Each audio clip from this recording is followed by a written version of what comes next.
Hey team, Ropke here. This is chapter 2, section F, sign diagrams, but hopefully you're watching this before going through all of chapter 1 because I'm going to use sign diagrams in the work for chapter 1. Sign diagrams are really easy. It's just a horizontal line, which is technically the x-axis, and we're going to indicate whether the graph is above or below the x-axis, as well as if the graph is undefined.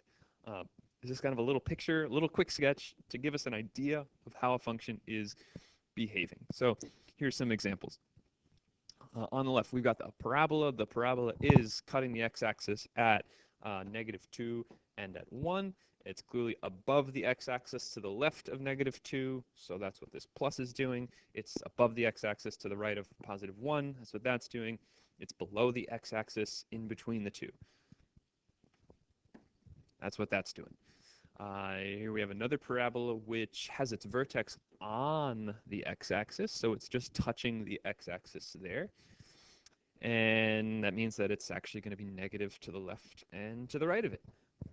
And just a note about these two, what our book does is they put these vertical little marks here to indicate zeros. In this next example, we're going to see this dotted line. That is what our book does to indicate that something is undefined at that value. This is perfectly acceptable. Me personally, I tend to just write 0 above all my x-intercepts, and I usually write u and d for undefined over an undefined point. That's what I like to do. You can do it however you want. Anyway, this other example here, 4 over x, we see it's below the x-axis to the left of 0 and above the x-axis to the right of 0. So that's why we've got minus plus. Those are sign diagrams. That's all they are. But they're more useful than you might think. I don't know if I'm going to justify that to you in this video, but take my word for it, hopefully. Let's just draw a couple sign diagrams really quickly here. I'm not going to do all these. I don't know, G we basically just saw. Let's do H. So H, okay, this has got -1 it touches, 2 it crosses, it's above it to the left of -1, it's above it in between those two, and it's below it to the right of 2. Okay, that was easy. Let's do K. Okay, what do we got here? So we've got -1, it's actually undefined, and then at 0, it's 0, and at 3, it's undefined. Again, it looks like it's negative to the left, plus, minus, plus. Yeah, hopefully you get the idea. Drawing a sign diagram from a graph that you have in front of you is very, very easy, and often not very helpful, actually. Sign diagrams are going to be more helpful when we're dealing with a function algebraically and we don't have a calculator in front of us to help graph it. So here's some easier examples to ease us into this. So like x squared minus 9. Maybe you know what x squared minus 9 looks like. I know what x squared minus 9 looks like. It looks like this, and it crosses at -3 and 3. So my sign diagram should go plus, minus, plus. But if you didn't know that, you could factor x minus 9 into x plus 3 times x minus 3. And then that would justify for you, oh yeah, the zeros are at 3 from this guy and at -3 from this guy. So you draw your sign diagram and say, okay, -3 and 3. And then you're just going to test values in the different regions. So you'll try a value in between -3 and +3. The easiest value to use is 0. And I'll say, all right, well, if x is 0, what do I get? Oh, well, I get 3 times -3, which is a negative. That's going to be true for every value in between -3 and 3. And then I'll choose a number bigger than 3. So I'll try 4. And then I'll find out, oh, if I make x equal to 4, I'm going to have 7 times 1. That's positive. And if I go less than -3, choose any value less than -3, that product will also be a positive number. You don't even have to know what the answer is. You could choose, okay, a value bigger than 3. Well, I'm going to choose 937,542.3 plus pi. That's a positive number. All that's important is that when I add 3 to this, it's still a positive number. And when I subtract 3 from this, it's still a positive number. So a positive times a positive has to be positive. And that's all that I need to really know. And that's an important thing to keep in mind when we start dealing with kind of more complicated numbers, like sometimes the values are going to be irrational numbers or awkward decimals, or they might actually be something with pi or e. So the important thing to think about is not what is the answer when I substitute this number in, but just is it positive or is it negative? So anyway, let's do these other two. So for j, well, we can factor that. X squared minus 3x plus 2, that's going to be x plus 3 and x minus 1. So we've got negative 3 and 1 are the zeros. And I could choose test points here, just like I did with the last one, but I can also use a shortcut. It's a parabola.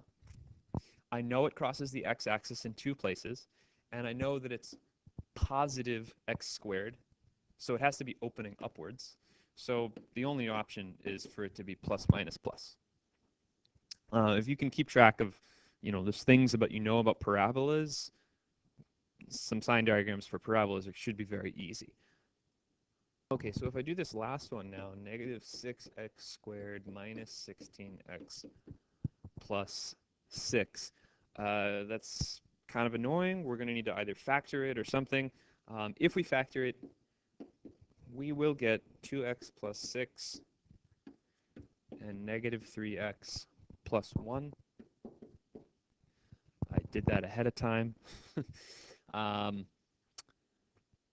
That tells me that the zeros should be from the first one. That means x is going to have to be equal to, and you should be able to do this in your head, but I'll write it out for you, negative 6 over 2, which is going to be negative 3. And for the right one, that means that x should be equal to negative 1 divided by negative 3, which is negative 1/3. That should go, positive 1/3, excuse me. And that should go over here. And again, we can choose test values, or we can just think about what we know about parabolas. This one has a leading coefficient, which is negative, so that means it's going to open downwards. So it should go negative, positive, negative. But again, verify that for yourself. Choose test values, and you'll see that that's going to be true for all of them.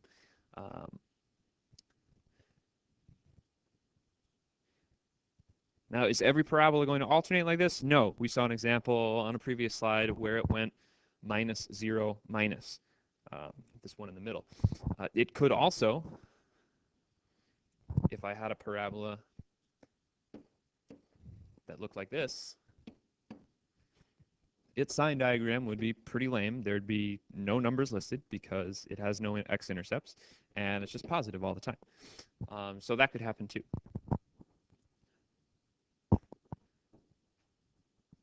All right, now this is where things get interesting. We're going to come up with sign diagrams for each of these functions. Some of them look pretty bad, but it's going to be okay. First of all, for letter G. Letter G is already set up. It's like factored for us already. So what are the x-intercepts? Where is it equal to 0? Well, it's only going to be equal to 0 when x is 1. I get that from the numerator. And then when I look at the denominator, I see that it's undefined when x is equal to 0. So those are the values I need to keep track of. And then I'll just do the test value for each of these. When x is bigger than 1, so say it's 2. 2 minus 1 squared, and that's going to be a positive number, divided by a positive number. So that'll be plus. If I choose a number that's less than 0, the numerator, that's always going to be a positive number because I'm squaring it.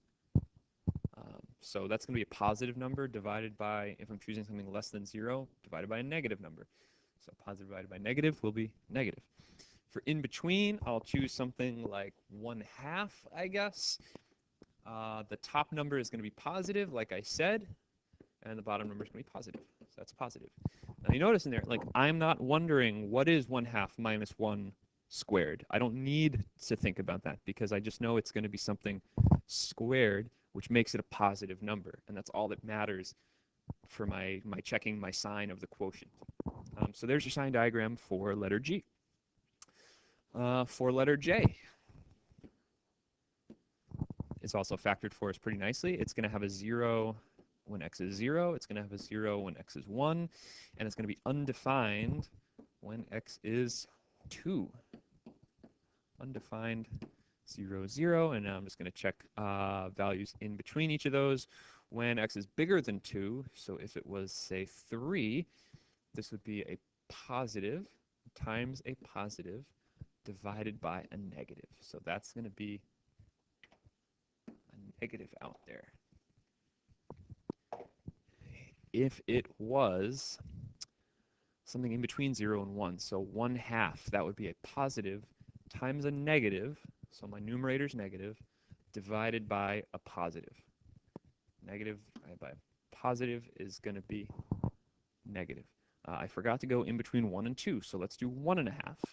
That'll be a positive times a positive divided by a positive. There we go. And left of 0, that'll be a negative times a negative minus 1 is going to be negative. So negative times a negative divided by a,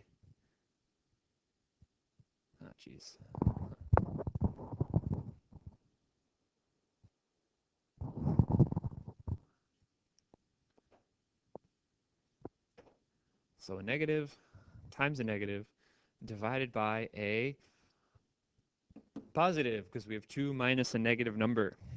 So that's going to all be positive there. Nice. Letter M. Letter M. Let's do letter M over here. Letter M. So we got a m squared minus 3. That's going to be equal to 0 at plus and minus square root of 3.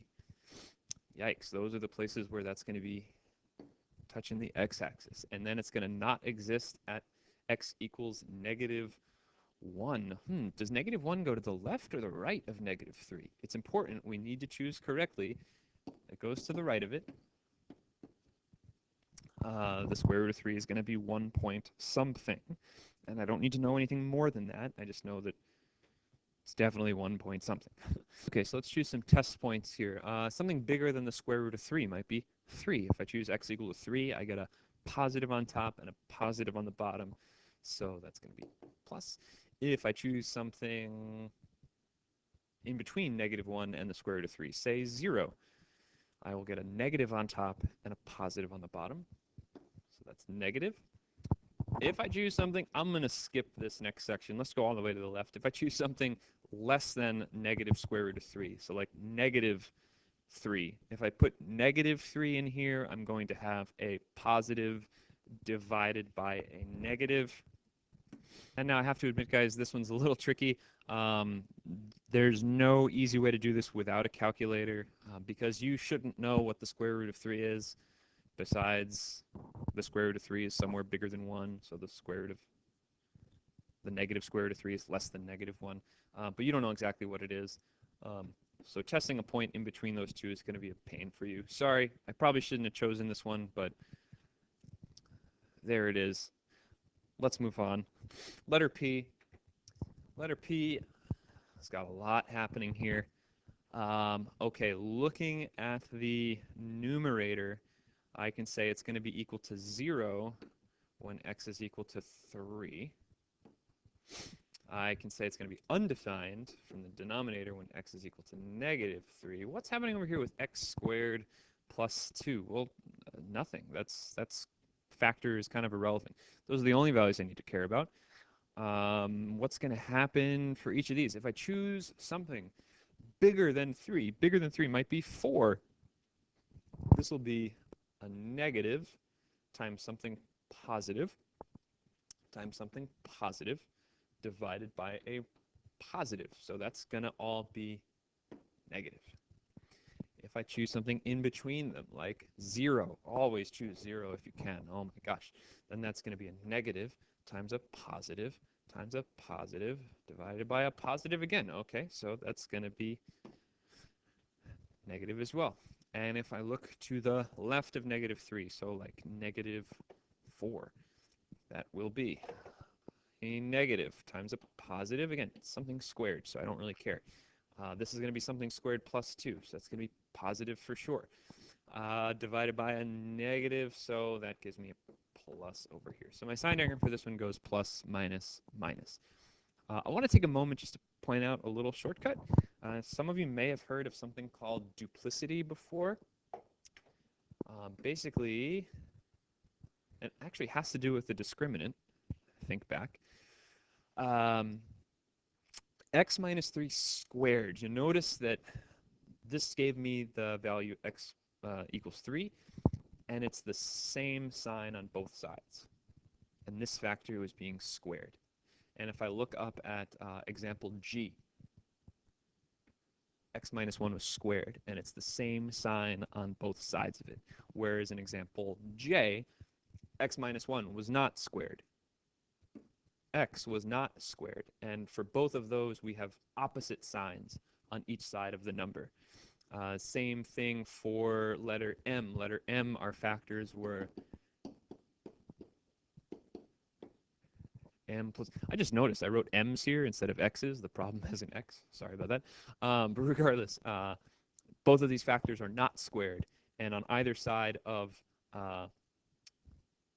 the square root of 3 and the negative square root of 3, we have different signs alternating. So that's another little shortcut you can use. If you see that a factor happens to be to an even power, then it's going to have the same sign on both sides of it. And that indicates that it is touching the x-axis at that value rather than cutting through it. If it has an odd power, then it's going to cut through it rather than just bounce off of it. Okay, so now for this last one, we need to rewrite this one. We don't want to approach this in this fashion because, I mean, I can tell from it that it's going to be undefined when x is equal to -1. That's obvious from this denominator as it is, but x equals 5 is not going to give me 0. It's going to give me 0 plus 3. So I need to combine these into one fraction to do this as easily as possible. So I got x minus 5 plus 3 times x plus 1 all over x plus 1. Let's combine that. That's going to be 4x minus 2 over x plus 1. Okay, and from there, it's not too bad. I've still got -1 is where I'm undefined. And then it looks like 1/2 will be where I have a 0.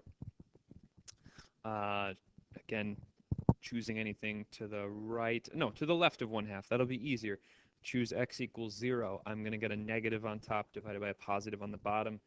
That's going to be a negative. I predict, because I know that this has duplicity of 1, that I should have a positive value when I go to the right of 1/2.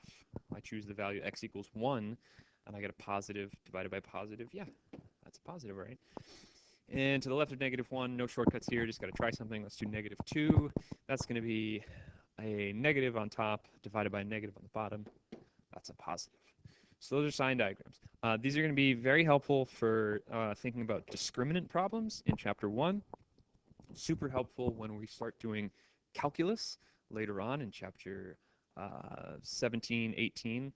And it'll show up a few other times throughout the course as well. So it's a neat trick. It's relatively easy to do, and it's helpful just to keep track of how a function's behaving without having to go through the process of sketching it, especially when you don't have technology to help you sketch it. Later.